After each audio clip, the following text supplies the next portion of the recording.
mengenal repositori akademik, perpaduan kurasi pustakawan dan teknologi digital.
Kenapa sih harus disimpan?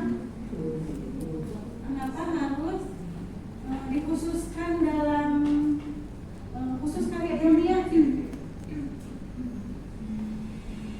Kira-kira apa? Penting nggak repositori?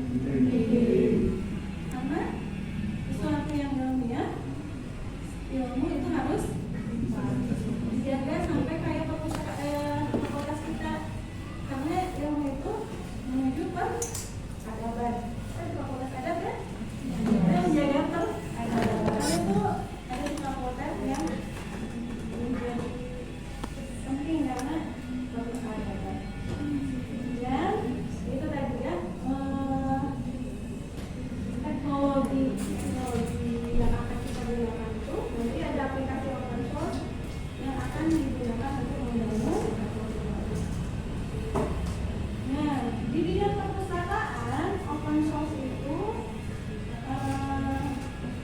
ada untuk aplikasi perpustakaan, ada untuk repository, ada yang lebih spesifik lagi, dan nanti ada kaitannya penerbitan serta pengarsipan. Nanti kita juga akan coba belajar open journal system serta kalau akhirnya nggak mungkin bisa sampai ke akhirnya, tapi saya akan sampai ke belajar. Lanjut. Nah, repository itu selain di perpustakaan ada juga di pengembangan sistem atau di IT. Di dunia IT kita juga ada repository, dan repositorinya di saat pengembangan software atau perangkat lunak itu lebih untuk mengontrol, untuk mengetahui sudah berapa versinya, sudah sampai mana, perubahan terkait updating sistem gitu. Untuk di repositorinya IT itu seperti itu. Tapi kalau untuk di pustakawan ini sederhananya bahwa untuk menyimpan karya ilmiah atau curriculum. Ini itu tujuannya ya. Tujuannya menjaga hilangnya memori perguruan tinggi. Jadi betapa menjadi seorang pustakawan itu menjadi tugas yang penting, karena kalian menjadikan penjaga ilmu, katanya penjaga karya ilmiah. Nih sampai AI menyebutkan, ini dari AI itu menyebutkan bahwa penjaga gawangnya itu kalian pustakawan kalau menjadi seorang pustakawan, karena ada 3 pilar yang dijaga oleh pustakawan, ya. Nanti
maksudnya bukan dampak ya, dampak itu kan negatif ya. Jadi manfaat pengelolaan repositori oleh perpustakaan ya, karena ini semuanya positif untuk promosi, untuk akreditasi, untuk eksistensi dan mempunyai peran strategi. Jadi ini manfaat dari pengelolaan repositori oleh pustakawan di perpustakaan. Lalu bagaimana proses menjadi hasil karya ilmiah yang tersimpan di repositori itu? Di sini itu saya mencari di sebuah sumber perpustakaan dan dihasilkan, tapi langkah-langkah ini bisa jadi beda-beda, gitu ya. Bisa jadi repositori di UIN Bandung langkahnya berbeda dengan repositori di universitas yang lain, karena misalkan langkah pertama penulis atau mahasiswa mengirimkan karya itu bisa langsung ke pengelolanya, bisa upload, itu tergantung kebutuhan si institusi. Jadi di sini secara garis besar si penulis mengirimkan karya, kemudian nanti ada sesi admin memasukkan data dan membuat metadatanya, kemudian ada editor dan akhirnya masuk ke sistem repositori karya. Secara global langkah-langkahnya seperti ini. Jadi untuk bisa ada repositori berarti harus ada karya, gitu ya, karya ilmiah dari sivitas akademika. Dan langkah-langkah ini bisa jadi berbeda-beda, gitu ya. Kemudian kalau ini lebih ke akses atau user pengguna pada masing-masing tahapan. Misalkan pada saat upload itu intinya nggak harus upload, tapi yang bisa upload itu user sama editor. Tapi di salah satu kondisi pengguna umum juga harusnya bisa upload dokumen, karena kita lihat nanti di perpustakaan UIN Bandung bagaimana cara mengupload hasil karya ilmiahnya, nanti kita lihat ya. Dan ini ada tahapan-tahapannya ya, upload dokumen, membuat kaitan ke metadata, validasi, kemudian dashboard analitik. Dashboard ini nanti ada di sistem repositorinya, kemudian baru deh ke pencarian atau karya di repositori. Di sini semua user mulai dari pimpinan sampai user umum itu bisa melakukan pencarian data. Ini contoh kasus yang ada di kalau tidak salah pendidikan tinggi, ya. Jadi ini mereka punya banyak karya ilmiah dan cara mekanisme untuk sampai diinfokan di repositori seperti itu. Nah, sekarang kita mau ke teknologinya. Teknologi open source-nya ini tuh ada dua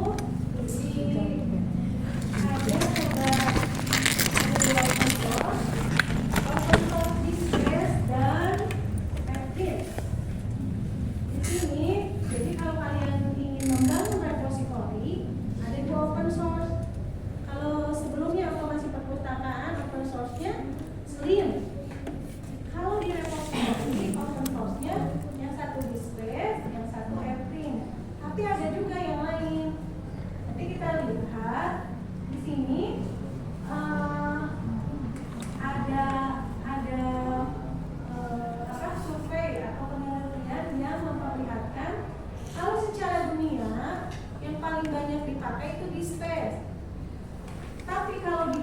manusia yang paling banyak dipakai itu Everin.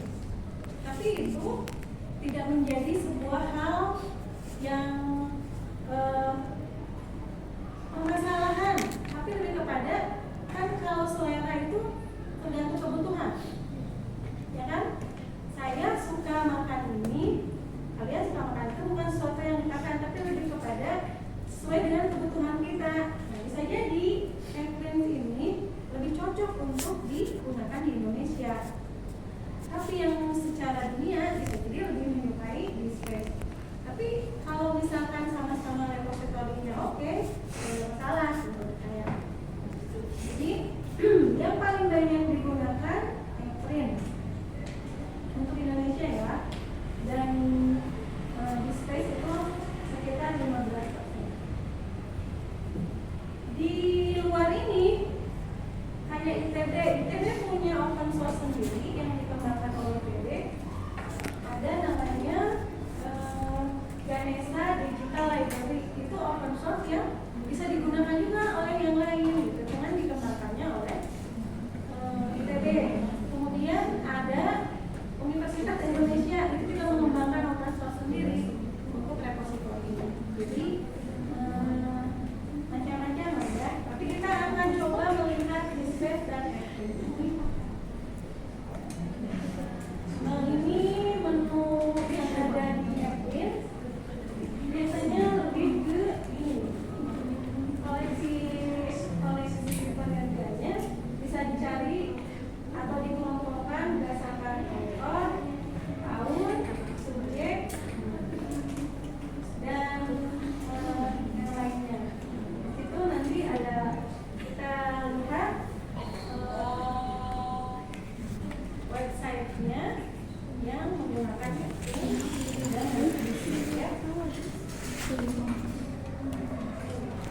Ini yang Displace. Kenapa ini yang di Indonesia lebih senang yang Everin? Karena Everin ini ya apa, sederhana gitu. Tapi kalau lihat Displace, katanya lebih powerful, tapi mungkin lebih kompleks. Ya. Jadi kapabilitas modelnya lebih kuat. Kemudian tipe filenya lebih banyak. Isinya kayak gimana? Tapi bisa menghiasi Kayak aplikasi gitu. Kita website. Waktu itu ditunjukin. kemudian kaitan ke pokoknya Displace itu menawarkan stabilitas, kemudian kompleksibilitas lebih, arsitekturnya lebih oke, metadatanya lebih kompleks dan lebih lengkap. Ini perbandingannya.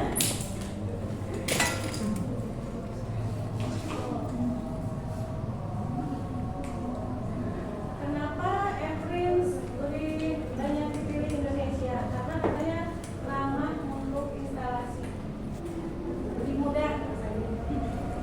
Tapi kalau untuk skala yang perusahaan, institusi lebih besar, bisa menggunakan Displace. Di Indonesia tidak ada regulasi yang mengikat sebagai aplikasi.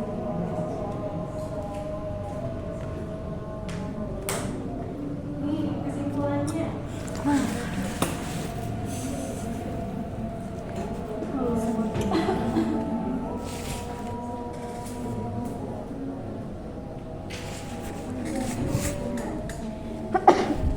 Di sini kesimpulannya, saat kita punya karya yang selusiditas, ditambah dengan dedikasi pustakawan, ditambah dengan open source, teknologi open source, maka terbentuklah repository yang menjadi aset institusi. Di sini ada kalimat bombastis. Nyawa dari sebuah repository terletak pada, benar nggak ya? Kalian tahu nggak di UIN Bandung ada berapa pustakawan? Berapa? Ya, kita bisa melihat bahwa semakin banyak pustakawan yang berarti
wisudanya kan suka lama tau.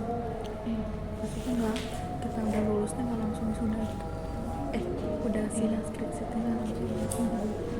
Lama nungguin tuh. Kan sisanya tuh 30. Nah ya wisuda cuma berapa ribu doang.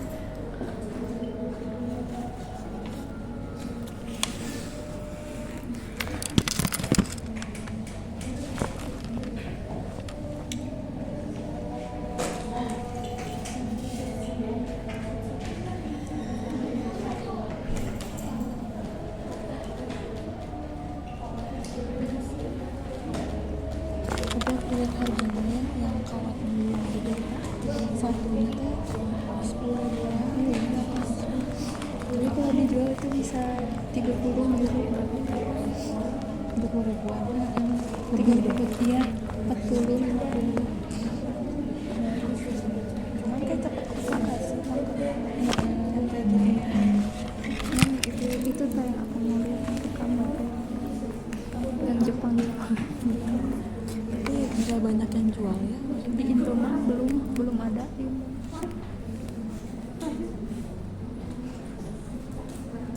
Masih kawat kecil di Indonesia.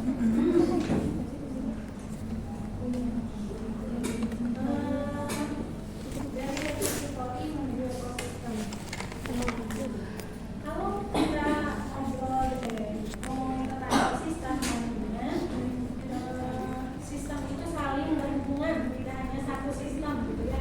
Jadi repositori nanti akan kaitannya berhubungan dengan repositori yang lain atau dengan sistem yang lain. Untuk bisa menjadi satu ekosistem dan harus bisa berhubungan itu tadi disebut dengan komunikasi antar sistem.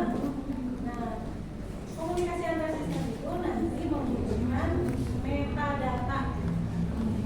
Jadi agar bisa saling komunikasi antar satu sistem dengan sistem yang lain, kita membutuhkan metadata. Dan di sini kalian cari tahu ini tuh apa sih? Standar Cornian itu kayaknya kalian belajar deh. Ya. Di sini metadata terdiri dari ada kreator, kontributor, judul, lebih kayak itu ya, identitas yang memungkinkan komunikasi antar data satu dengan data dua di masing-masing kita. Sekarang kita mau coba lihat ini nanti jadi PR. Berbahagialah yang mendapatkan error. Semakin banyak error, semakin pintar. Nah ini ya, print dan dispense ya. Ini adalah repositorinya Win Sunan Gunung Jati.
berarti terbatas. Biasanya tuh, untuk bisa mendownload ternyata harus login dulu. Berarti tutup. tidak open access ya, berarti close access. Kira-kira kenapa? Kenapa ada yang dibuka, kenapa ada yang ditutup? Untuk apa coba kira-kira? Spesial Katanya siswa open access, tapi ternyata ada yang harus menjadi server dulu.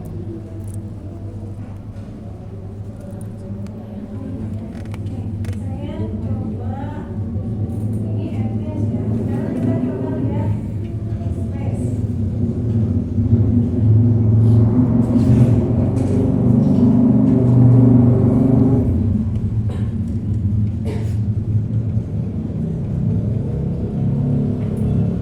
Yang contoh di space ada di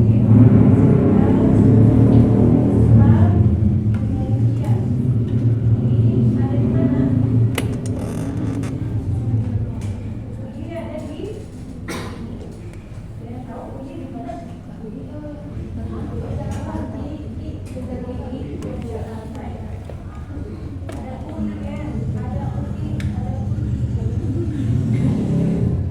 Nah ini di space.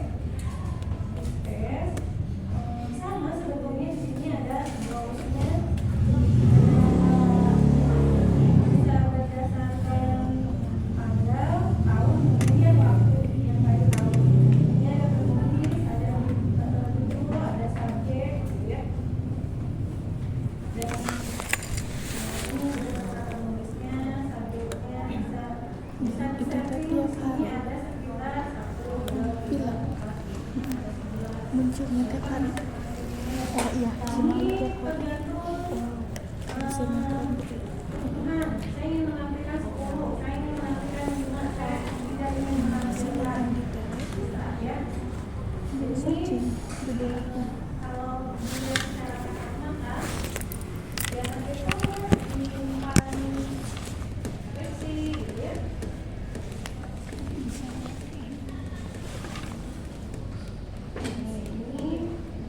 hasilnya.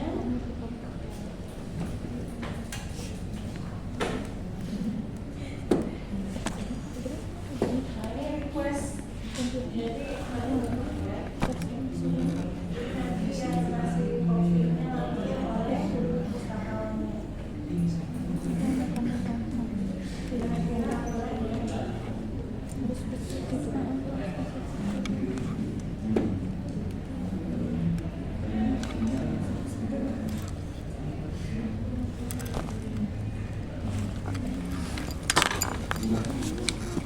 Bisa nggak bisa login, udah pakai sandi yang mana juga nggak bisa. Coba yang kamu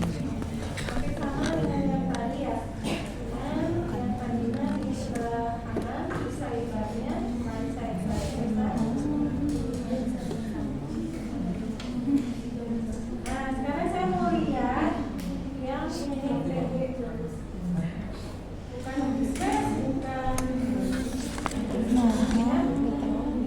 Ini ada ideal dan meta digital library. Gak ngerti. Ini kamu Chrome bukan? Oh, aku di Google terus tiba-tiba keluar kayak gini. Coba buka. Apa nyarinya? Digital Library UIN SG. Nah, di sini mah semuanya bisa diakses, nggak ada close. Mau dari bab 1 sampai bab kesimpulan ada. Dan bisa di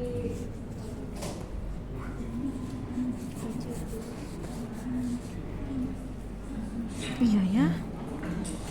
Ini Korea sama Iya. gak bisa. Ya, kenapa ya? Atau error ya? Kayaknya bisa jadi sih dari sana. Dulu saya membuat objek 3 dimensi untuk memodelkan gimana sih tolak itu, apakah lingkarannya sempurna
repository ini bisa jadi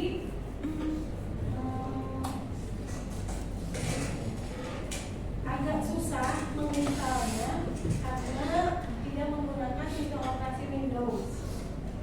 Jadi Eclipse sama Displace itu adanya di berbasis Linux.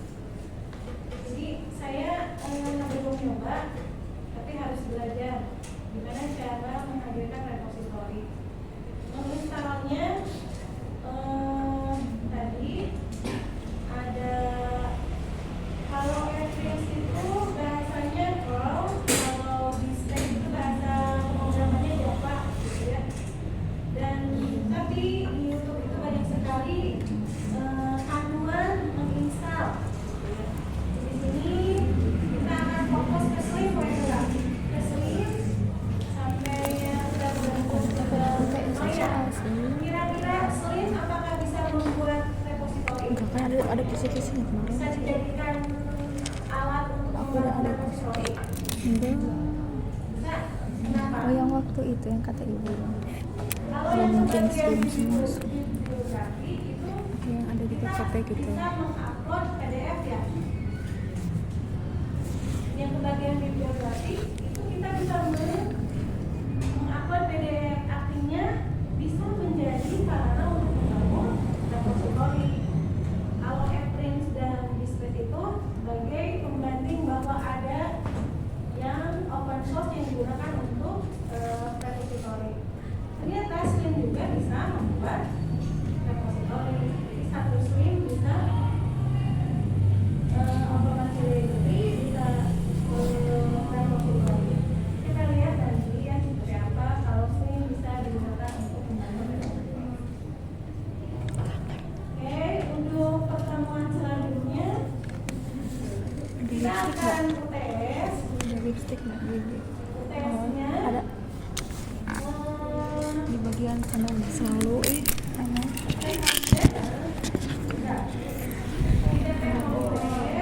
ya apa namanya? open cetakan open access Sebagai bantuan ya, Oh, guideline. Open-nya tambah 4/2. Berarti 4 ya. Karena 2 kali ya. Itu yang bagian buku gitu ya. Itu silakan kalian nggak boleh kertas folio. tapi untuk UTS. Bukan poin-poin untuk UTS. Jadi Boleh yang kalau 2 hari ke depan saya akan ikut ke sana